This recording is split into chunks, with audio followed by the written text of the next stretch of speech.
मेरो प्रश्न देवराज घिमिरेज्यूलाई, जेएनजीलाई भोट माग्ने तपाईँको एउटा आधार भनिदिनुहोस्। धन्यवाद।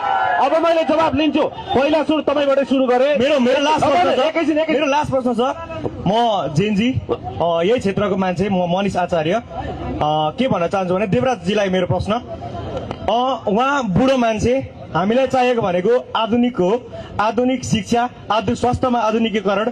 तर उहाँ बुढो मान्छे अझै पनि त्यही पुरानै शैली, त्यही पुरानै बाहना, त्यही पुरानै आमा कसममा भोट माग्दै हिँड्दा अब पनि ठाउँ आधुनिक भन्दा पनि तपाईँहरूले अझै बुढै बनाउनुहुन्छ।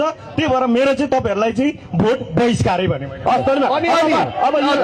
अहिले एउटा भोट माग्ने आधार चाहिँ के अरे भने मैले बाटो बनाए, पुल बनाए, पहिल्यै भनिसक्नु पर्ने होइन गर्नुपर्ने कुरा हो।